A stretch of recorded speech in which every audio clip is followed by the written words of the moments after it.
Bismillahirrahmanirrahim. Assalamualaikum warahmatullahi wabarakatuh.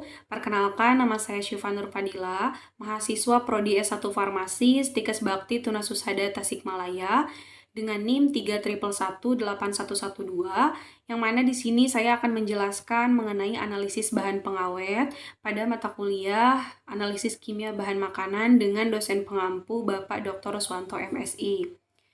Nah, sebagai langkah awal, kita harus tahu sendiri mengenai definisi dari pengawet. Jadi, pengawet itu adalah bahan tambahan makanan yang dapat mencegah ataupun menghambat peruraian terhadap makanan yang disebabkan oleh mikroorganisme. Bahan tambahan makanan ini biasanya ditambahkan ke dalam makanan yang memang sifatnya itu mudah rusak, ataupun makanan yang disukai sebagai medium tumbuhnya bakteri ataupun jamur.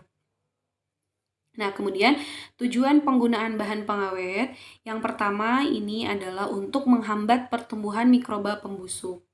Dan yang kedua, untuk memperpanjang umur simpan pangan. Yang ketiga, tidak menurunkan kualitas gizi, cita rasa, maupun bau dari pangan yang diawetkan. Kemudian yang keempat, tidak untuk menyembunyikan keadaan pangan yang berkualitas rendah. Dan yang kelima, yaitu tidak untuk menyembunyikan penggunaan bahan yang salah ataupun tidak memenuhi persyaratan. Dan yang terakhir, tidak untuk menyembunyikan kerusakan dari bahan pangan itu sendiri. Nah, kemudian untuk syarat dari bahan pengawet, itu yang pertama adalah tidak menurunkan kualitas, baik itu dari produk yang akan ditambahkan dengan bahan pengawet itu sendiri. Terus yang kedua, aman dalam jumlah yang diperlukan. Karena kalau misalkan melebihi batas yang dibutuhkan atau melebihi dosis, itu bisa menjadi toksik atau bisa menjadi menyebabkan keracunan. Terus yang ketiga, syarat dari bahan pengawet itu adalah tidak menghambat enzim-enzim pencernaan. Dan yang keempat, tidak mengalami dekomposisi. Dan yang kelima, mudah ditentukan dengan analisis kimia. Dan yang terakhir adalah menunjukkan sifat-sifat antimikroba. Nah, kemudian di sini ada tabel mengenai jenis tambahan pangan, yaitu berupa pengawet yang diizinkan. Ini berdasarkan Permenkes nomor 033 tahun 2012 tentang bahan tambahan makanan. Nah, di sini yang pertama tuh ada asam sorbat dan garamnya, baik itu dari bentuk natrium sorbatnya, kalium sorbat, maupun kalsium sorbatnya. Terus yang kedua ada asam benzoat beserta garamnya. Yang ketiga ada etil palahidroksibenzoat, yang keempat ada metil palahidroksibenzoat, ada sulfit, nisin, nitrit, nitrat, asam propionat, dan juga ada lisozim hidroksida. Ini merupakan jenis bahan pengawet yang memang sudah diizinkan di Permenkes. Nah, selanjutnya ini ada jenis bahan tambahan makanan atau BTP, jenis pengawet yang dilarang. Nah, yang pertama ini ada asam borat atau yang sering kita kenal sebagai boraks. Terus ada asam salisilat dengan garamnya, ada dietil prokarbonat, ada dulsin, kalium klorat, kloramfenikol, minyak nabati yang dibrominasi, terus ada nitrofurazon, ada formalin, dan kalium bromat. Nah, kemudian untuk analisis dari bahan pengawetnya sendiri, yang pertama ini adalah mengenai asam sorbat. Kan asam sorbat ini merupakan bahan pengawet yang memang diizinkan kan tadi. Nah, asam sorbat ini banyak digunakan sebagai menghambat pertumbuhan jamur, dan kemudian bentuk yang sering digunakan itu dalam bentuk natriumnya ataupun dalam bentuk kalsium sorbatnya. Kemudian asupan harian yang diterima itu adalah 25 mg per kilogram berat badan. Jadi itu adalah batas maksimum penggunaan dari asam sorbat. Nah, untuk metode analisisnya sendiri, yang pertama itu menggunakan spektrofotometri UV vis.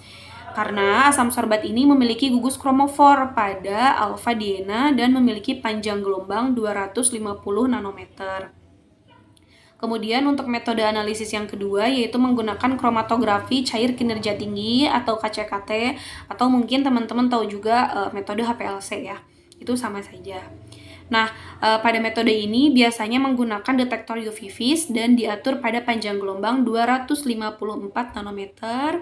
Untuk kolom A subpokoknya itu 516, C18 kolom pada suhu ruang. Kemudian fase geraknya itu metanol buffer pada pH 4,4 dengan perbandingannya itu 35:65 volume per volume untuk 9 menit. Nah, setelah itu nanti diganti dengan metanol buffer asetat pH-nya 4,4 dengan perbandingan 50:50 volume per volume. Nah, kemudian untuk analisis bahan pengawet yang kedua, yaitu mengenai boraks. Nah, boraks ini kan merupakan jenis bahan pengawet yang memang sudah dilarang penggunaannya atau penambahannya dalam bahan makanan. Boraks ini merupakan senyawa dengan nama kimianya itu natrium tetraborat dekahidrat. Nah, senyawa ini berbentuk padat dan jika larut dalam air akan menjadi natrium hidroksida dan asam borat atau H3BO3. Nah, ciri-ciri bahan pangan yang mengandung boraks itu yang pertama, tekstur produknya itu jauh lebih kenyal gitu dari tekstur yang biasanya. Terus yang kedua, bila digigit itu akan kembali ke bentuk semula gitu. Jadi tidak langsung hancur, tapi dia sifatnya itu elastis gitu teksturnya. Terus yang ketiga, tahan lama dan awet dalam beberapa hari. Terus yang keempat, warnanya itu tampak lebih putih dan putihnya itu biasanya sedikit lebih pucat. Terus yang terakhir, baunya itu terasa tidak alami, jadi seperti ada bau lain yang muncul pada produk ini gitu. Nah, kemudian untuk metode analisis dari boraks itu sendiri, yang pertama itu adalah uji kualitatif. Jadi bisa dengan menggunakan uji nyala api.